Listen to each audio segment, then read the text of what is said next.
Bonjour à tous et bienvenue sur ce plateau de la vie des diocèses. Le diocèse de Bayonne, l'Escar et Oloron s'apprête à célébrer la béatification du Père Louis-Édouard Sestac le dimanche 31 mai. Ce sera bien sûr à vivre en direct sur KTO. Ce prêtre, basque et gascon d'origine, fut ordonné prêtre en 1825, fondateur de la congrégation des Servantes de Marie. Il fut apôtre des périphéries, comme on pourrait le dire aujourd'hui, marqué par la misère des orphelines, des prostituées. Il fonda une maison pour les accueillir à Anglette, Notre-Dame du Refuge.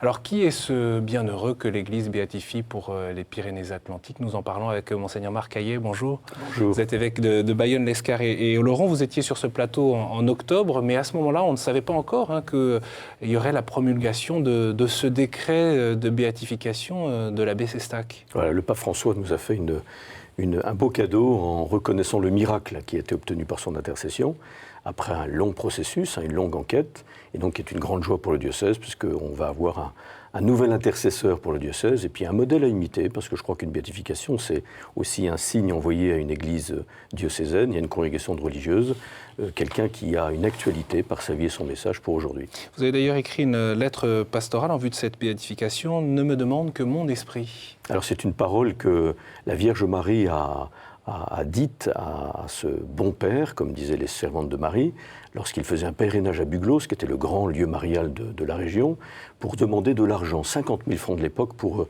acquérir une maison afin d'accueillir ses prostituées repenties. Et la Vierge l'empêche de prononcer cette demande et lui dit « Ne me demande que mon esprit ». Et ça va guider toute sa vie. Il va rentrer à Bayonne très pacifié et toute sa vie sera en effet guidée par la Vierge Marie.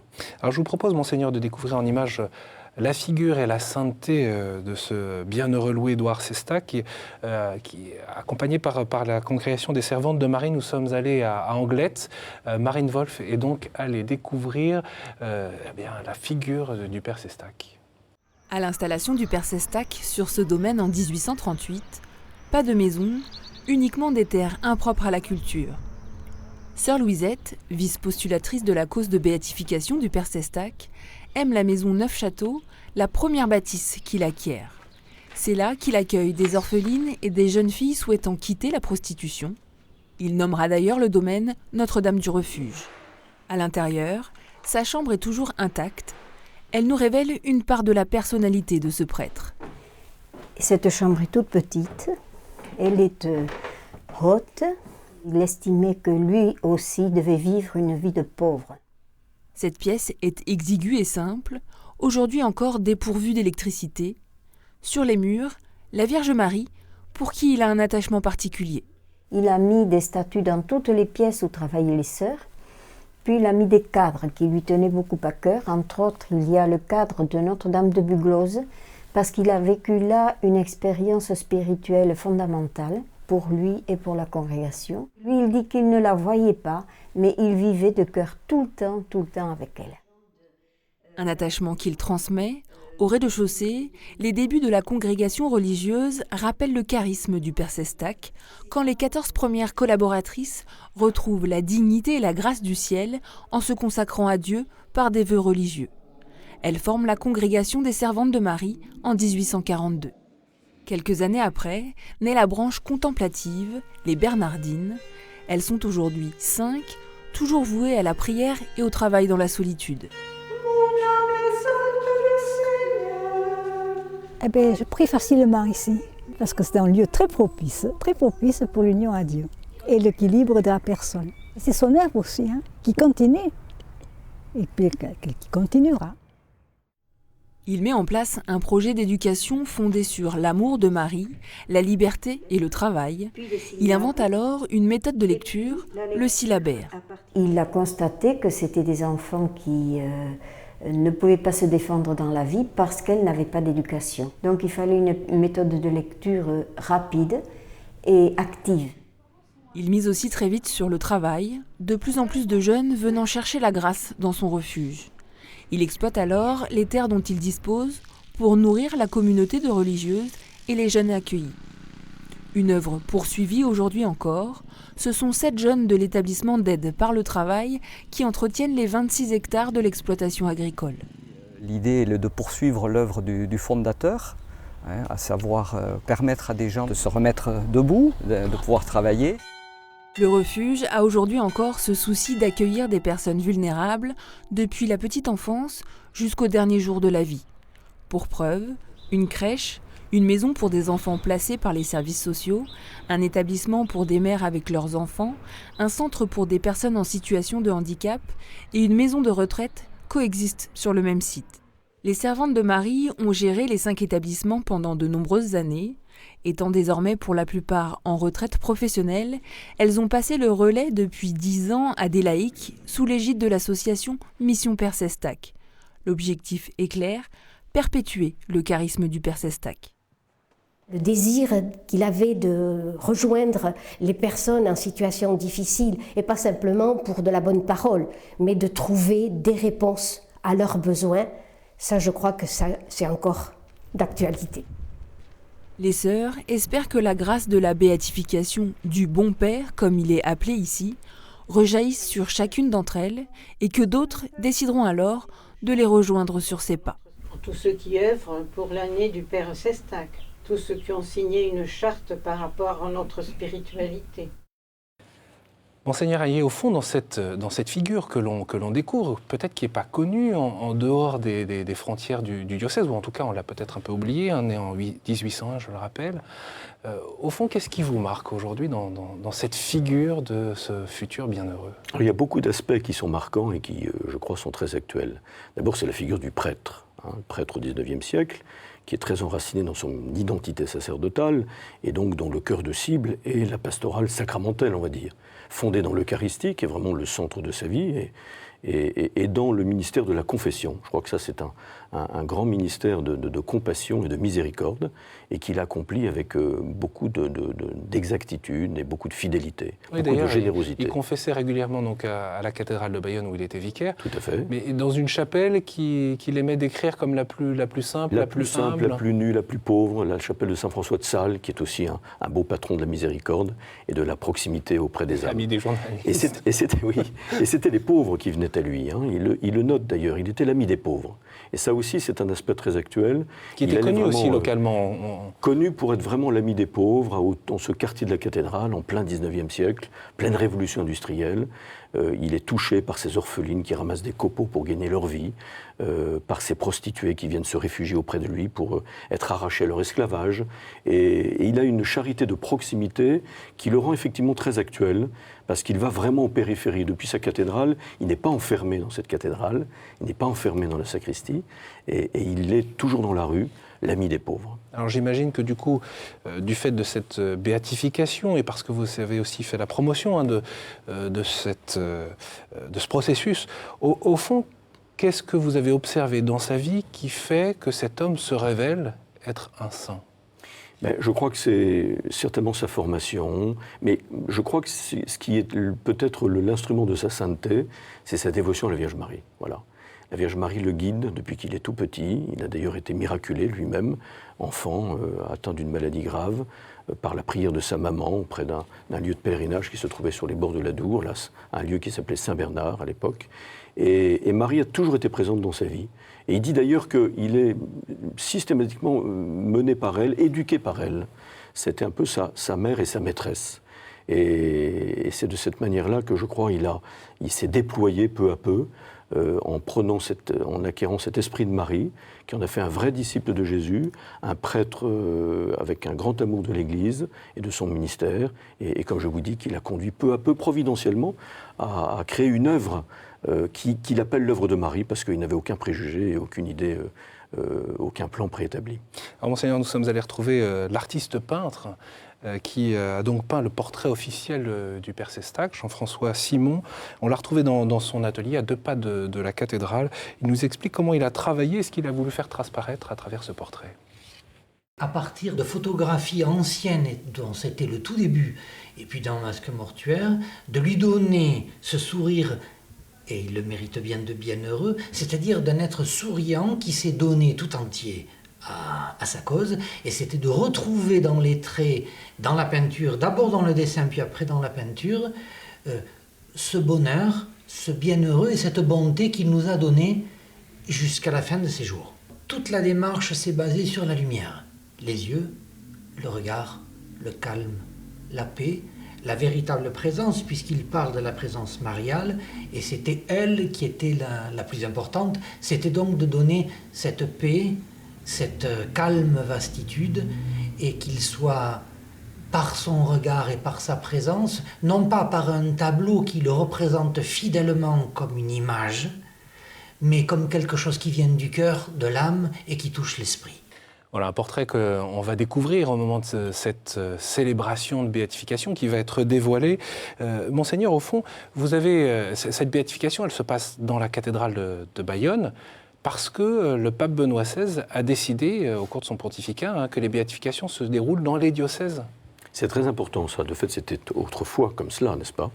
La béatification se passait dans les diocèses jusqu'à Paul VI, qui l'a ramené à Rome, au cœur de la catholicité. Benoît XVI l'a rendu au diocèse précisément pour confirmer que c'est un saint local et qu'il est un don pour l'Église locale. Et je crois que ça, c'est une belle opportunité pour faire grandir nos fidèles, même à travers un modèle à imiter qui nous est donné par l'Église, et bien dans ce désir de la sainteté, dans cette vocation à la sainteté qui marque profondément tous les baptisés. Une vocation à la sainteté qui est évidemment celle de tous les baptisés. Et vous dites ce désir de sainteté, dans votre lettre pastorale, doit être la première urgence pastorale de nos communautés. Qu'est-ce que cela signifie ? Je reprends d'une certaine manière un programme qui avait été donné à l'Église au lendemain du jubilé de l'an 2000 par Saint Jean-Paul II, n'est-ce pas, qui disait que la première urgence pastorale, c'était la sainteté, qui en effet est au cœur, comme vous le savez, de l'enseignement et de l'ecclésiologie, on pourrait dire, du Concile Vatican II, ce chapitre 5 de la Constitution sur l'Église, qui rappelle que par le baptême, nous sommes tous appelés à la sainteté, qui vient confirmer d'ailleurs un désir de perfection qui est dans le cœur de l'homme par création. Et je crois que ça c'est très beau, dans un monde qui est plongé souvent dans la désespérance, dans un monde qui est plongé enfermé dans ses esclavages, dans ses épreuves, dans ses blessures, de rappeler à l'homme le plus blessé, le plus pécheur, qu'il porte en lui une capacité de la perfection et un désir de sainteté par la grâce du baptême. Vous voyez, c'est une manière de tirer l'homme vers le haut. Et je crois que c'est aussi une manière de souligner la dignité de la personne humaine qui a été créée à l'image de Dieu. C'est vraiment pour nous cela, le fondement de la dignité humaine. Et bien que de lui dire, mais tu es capable de la sainteté, même si tu es faible, fragile et pécheur. Pour faire connaître la vie de ce bienheureux, eh bien, par exemple, il y a une pièce de théâtre qui est en train de se monter, Le Serviteur de Marie. On pourra la découvrir sur place les 10, 11 et 12 juin, qui racontent quelques épisodes marquants de la vie du Père Sestac. Et puis, bien sûr, toute une préparation autour dans l'église locale, avec cette année Sestac depuis le 3 janvier dernier jusqu'au 2 février prochain. Je vous propose de retrouver le Père Landard, qui est vicaire général et recteur de la cathédrale Sainte-Marie de Bayonne, et puis également Martine Concret, qui est la responsable de l'atelier théâtre Notre-Dame et auteur de cette pièce, Le Serviteur de Marie. Ce spectacle, bien sûr, est pour parler de la vie de l'abbé Sestac. C'est aussi un spectacle d'évangélisation pour faire connaître le Seigneur. C'est pour ça qu'on utilise cette technique de la comédie musicale pour attirer beaucoup de monde et montrer que le Seigneur, il peut donner de la joie et nous habiter toute la journée et on peut vivre avec lui. Voilà, c'est pour ça que ce spectacle a tout son sens, un message de foi, d'espérance, d'humilité, et aussi un message comme quoi Dieu est amour et miséricorde. Ça nous permet de discerner que depuis 2000 ans que l'Église est ce qu'elle est, il faut des personnes bien incarnées, bien en chair, pour pouvoir signifier la grâce du Christ à l'œuvre aujourd'hui. Alors la béatification du Père Sestac nous rappelle simplement que le Christ agit à travers nous et que son œuvre, c'est une œuvre de grâce, c'est une œuvre de miséricorde, de tendresse, de douceur. Je me rends compte que le Père Sestac est à l'œuvre et que lui qui a été prêtre dans cette cathédrale, qui a été vicaire, puis ensuite chanoine titulaire, il continue de nous offrir ce qu'il souhaite nous voir donner finalement. Vous voyez, écoutez avec à la fois attention, mais aussi avec un sourire des différents intervenants, Monseigneur. Oui, c'est magnifique. Je pense en particulier à cette comédie musicale où Martine Conqueret réussit l'exploit de faire jouer des acteurs qui sont tous des amateurs, mais en particulier des jeunes et des personnes qui sont plus fragiles et qui font partie de cette grande œuvre Sestac et qui sont donc certainement la mémoire de toute cette attention aux fragilités qui a caractérisé la personnalité et l'œuvre du père Sestak. Monseigneur, vous avez souhaité marquer le début de cette année Sestak dont je parlais tout à l'heure, en janvier 2015, janvier dernier, par des ordinations diaconales, ordinations presbytérales. Pour quelle raison? Parce qu'avant d'être le fondateur des Servantes de Marie, le père Sestak est un prêtre, qui était d'abord professeur de philosophie au petit séminaire de la Ressort, mais qui était surtout 20 ans, vicaire, simple vicaire, 3e vicaire de la cathédrale de Bayonne. Et je crois que c'est très important parce que toute l'œuvre des Servantes de Marie au service des orphelines, puis ensuite des prostituées repenties, est l'exact prolongement de son ministère pastoral. Encore une fois, il n'a pas une décision de créer une congrégation religieuse pour s'occuper des orphelines. C'est comme prêtre, attentif à tous, dans une grande proximité pastorale avec les plus pauvres, et à cette époque-là c'était les orphelines et les prostituées, eh bien qu'il a petit à petit trouvé des moyens, inspirés par la Sainte Vierge comme il le dit, de se mettre à leur service et de leur apporter une reconstruction humaine par l'éducation, au cœur de cette éducation évidemment la transmission de la foi, hein, et puis par le travail. Vous dites du coup que cette béatification est une occasion providentielle pour se poser la question des vocations sacerdotales. En vérité, vous dites que ça n'est pas facile. C'est pas facile de parler des vocations sacerdotales aujourd'hui, comme vous le savez. Pourquoi? Parce qu'on sait, hélas, que malgré la prise de conscience de la nécessité du sacerdoce ministériel dans nos diocèses, et malgré la prise de conscience d'un nouvel appel aux vocations sacerdotales, le nombre de vocations diocésaines, en tout cas, diminue et est toujours en baisse. Et à côté de ça, on voit qu'il y a des communautés, il y a des lieux dans l'Église qui attirent des vocations. Et que les prêtres sont souvent souffrants de voir qu'ils n'arrivent pas à faire qu'il y ait des jeunes qui veulent être prêtres comme eux. Voyez. Donc je crois que cette image sacerdoce diocésain, qui est pourtant le fer de lance de l'évangélisation dans un diocèse et dans nos communautés paroissiales, eh bien, est en difficulté. C'est pourquoi c'est difficile d'en parler. D'autant plus que vous, je peux le rappeler, vous avez des attachements avec la communauté Saint-Martin. Alors moi je suis membre de Saint-Martin, qui a 95 séminaristes aujourd'hui. Hein. Et tout en étant évêque d'un diocèse, et c'est pourquoi je crois aussi au ministère diocésain, d'abord parce que je constate la générosité, la fidélité des prêtres, même s'ils sont âgés maintenant, pour la plupart, mais de mon diocèse. Et j'ai d'ailleurs eu à cœur d'ouvrir ce séminaire diocésain et de voir qu'il y a quelques vocations qui viennent d'ailleurs tout en ayant des racines, mais un petit frémissement aussi de jeunes, là, pour la rentrée prochaine, qui viennent du terroir, du terreau de notre diocèse, et ça je crois que c'est une grande grâce. Et de par votre ministère aujourd'hui et aussi vos origines et votre vocation propre, au fond vous êtes un peu sur les lignes de frottement, si je puis dire. C'est vrai, mais en même temps, je crois que tout ça est très complémentaire, très stimulant. Et je crois qu'il y a une émulation entre toutes les formes de vocation. Vous voyez, on n'est pas là pour recruter, on est là pour aider des jeunes à discerner quel est leur appel et quel est le meilleur moyen de répondre à la vocation, à l'appel du Seigneur. Et vous le dites dans votre lettre pastorale, il faut dépasser les préjugés tenaces que j'imagine vous constatez de manière concrète et dans les relations quotidiennes, peut-être. Bien sûr, parce qu'il y a en plus une différence de génération, et j'ai bien conscience que les jeunes générations, de la génération Jean-Paul II, Benoît XVI, qui sont en recherche d'identité, qui sont parfois plus identitaires, comme on peut dire, que leurs prédécesseurs ou leurs aînés, créent des tensions, peut-être, des incompréhensions, des malentendus entre cette jeune génération qui veut répondre à cet appel à être prêtre, bien identifié au service de la mission, et des prêtres qui n'ont pas démérité et qui continuent à ne pas démériter, mais qui sont d'une autre génération.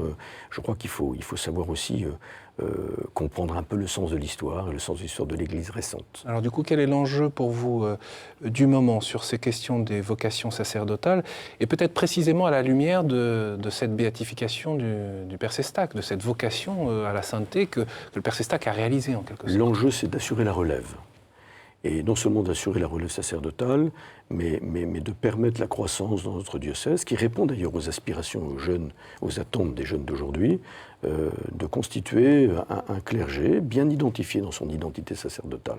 On peut avoir envie de devenir un Père Sestak aujourd'hui, par exemple? On peut avoir envie d'être prêtre, ça c'est certain, oui. On le fait toujours un petit peu par identification. Les jeunes ont besoin de pouvoir s'identifier à des figures de prêtres pour pouvoir eux-mêmes répondre à ce qu'ils sentent comme un appel dans leur cœur. Je pense qu'un prêtre bien établi dans son identité sacerdotale, dans son ministère de confesseur, d'enseignant, et en plus très à l'écoute des pauvretés de son temps, et très proche des fragilités de son temps, peut en effet permettre à des jeunes de s'identifier et de grandir dans leur désir de devenir prêtre. Vous insistez sur le signe prophétique de la vie consacrée, Monseigneur. Je voudrais juste faire un petit excursus par rapport au Père Sestac, mais il se trouve que le diocèse est lié à Sainte Mariam de Jésus crucifié, qui est canonisée donc à Rome le 17 mai. Il se trouve qu'elle a un attachement oui, à Bayonne. Parce que cette petite Libanaise qui a terminé dans un Carmel palestinien, dont elle avait reçu par vision intérieure les plans de Jésus lui-même, qui a une vie assez extraordinaire, comme vous le savez sans doute, a fait son noviciat au Carmel de Pau, où elle a connu cette grâce de la transverbération, comme la grande Thérèse d'Avila, et où elle lévitait régulièrement dans les arbres de la propriété. Et donc je crois que ça marque aussi, bien sûr, puisque sa dévotion a été confiée ensuite, dans ce Carmel qui n'est plus un Carmel hélas, aux pères de Bétharam, qui ont un lien avec les carmélites de Bethléem depuis très longtemps. Voilà, cette église donc capable de sainteté, l'histoire le montre et c'est un appel pour aujourd'hui. Je voudrais aborder, Monseigneur, rapidement, avant la fin de cette émission, une dernière actualité, parce que vous êtes à la fois coordinateur pour le pèlerinage de Saint-Jacques, pour les évêques français et espagnols, et puis on sait bien que votre diocèse est traversé par ce chemin, un chemin très fréquenté aujourd'hui et international.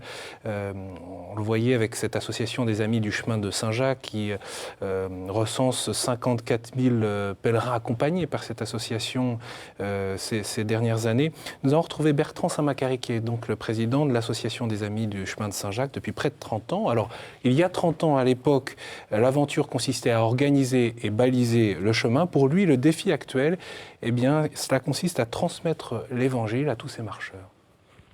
Ce chemin est dénaturé, est victime de son succès, mais c'est quand même un lieu en rupture avec les excès de notre société. Pour rencontrer Dieu, le meilleur moyen quand même, c'est de renouer avec la simplicité, en abandonnant tout ce qu'on a de superflu dans nos vies. C'est une spiritualité qui n'est pas tout à fait, pour beaucoup, dans le cadre des dogmes de la foi catholique, mais ça peut être, je pense, une approche pour certains. La rencontre de l'autre, la découverte de la simplicité, de la liberté que donne finalement de vivre dans la simplicité, tout ça sont des valeurs chrétiennes que les gens complètement ignorent complètement, mais qui font partie de notre culture, qui fait partie de fondement finalement de ce qu'on est. Ce qui se joue finalement, c'est que nous, nos associations, nous essayons de développer l'hospitalité. Voilà. L'année dernière, 180 accueillants ont reçu 54 000 pèlerins à Saint-Jean-Pied-de-Port. Bon, il y en a, c'est simplement un coup de tampon sur une crédentiale, mais dans ces 54 000, vous avez toujours certains qui ont perdu leurs papiers, qui sont très inquiets, qui ont des difficultés, et voilà. Et nous sommes à leur écoute, et nous sommes aussi à leur service. Et je pense que ce témoignage-là est très important, et c'est ça qui fait quelque part la valeur du chemin, cette hospitalité. C'est des pèlerins qui essaient de redonner ce qu'eux-mêmes ils ont reçu quelques années ou quelques mois auparavant sur ce chemin, et qui fait que le chemin de Saint-Jacques est quand même un chemin particulier. Alors on le voit sur ces images, ce quotidien d'accueil de l'Église catholique de tous ces pèlerins qui manifestent au fond une soif spirituelle, contemporaine. Monseigneur, vous allez rassembler les évêques français et espagnols concernés par le chemin de Saint-Jacques le 8 et 9 juillet prochain. Au fond, quels sont à la fois les chantiers et le défi missionnaire pour vous? Alors c'est un grand défi missionnaire qui a conduit les évêques de France et d'Espagne concernés par le chemin à se rassembler depuis 2009, à l'initiative d'ailleurs de l'archevêque de Saint-Jacques-de-Compostelle, pour chercher des moyens communs d'évangélisation sur et par le chemin de Saint-Jacques. Et donc, dans cette rencontre, où j'ai d'ailleurs décidé d'inviter aussi pour la deuxième journée les grands acteurs du chemin, les responsables de halte d'hébergement chrétien aussi sur le chemin de Saint-Jacques, sur les diverses routes qui, comme vous le savez, convergent dans le diocèse de Bayonne avant de passer en Espagne, eh bien, nous avons l'intention de développer ensemble des moyens Internet, un site web Compostela, dont on va reprendre la paternité au niveau des évêques de France, et en lien avec un site espagnol, pour aider les pèlerins à découvrir le chemin de Saint-Jacques, à se préparer à le faire, à le vivre comme une démarche spirituelle, et aussi pour les aider au suivi, à l'après-chemin, car c'est aussi une chose très importante une fois qu'ils ont fait cette grande démarche et cette grande expérience. Et puis nous allons aussi promulguer une lettre pastorale qui sera signée par les évêques français et espagnols, donc en français et en espagnol, qui sera adressée aux pèlerins, pour leur faire comprendre combien ce chemin est d'abord un chemin de foi, qui a transmis la foi, qui a communiqué la culture chrétienne et qui peut être encore aujourd'hui un lieu de réponse à leurs grandes questions existentielles. Merci beaucoup, Monseigneur Hayet, d'être venu sur ce plateau, notamment pour parler de cette figure de sainteté, le bienheureux Père Sestak. Ne me demande que mon esprit, c'est votre lettre pastorale à laquelle je renvoie, où vous invitez votre diocèse à cheminer dans la découverte et l'approfondissement de cette figure spirituelle. Et puis je signale également, puisque vous en avez parlé à plusieurs reprises, de Vatican II, le concile en question qui est publié chez Artege, est un livre donc qui est publié ces jours-ci. Un grand merci encore pour votre présence sur notre plateau. Bien sûr, cette béatification du Père Sestak, elle est à vivre en direct sur KTO ce dimanche 31 mai. Bien sûr, vous pouvez retrouver cette émission sur le site internet de KTO et l'actualité du diocèse sur le site du diocèse de Bayonne. Très bonne journée à vous et merci pour votre fidélité.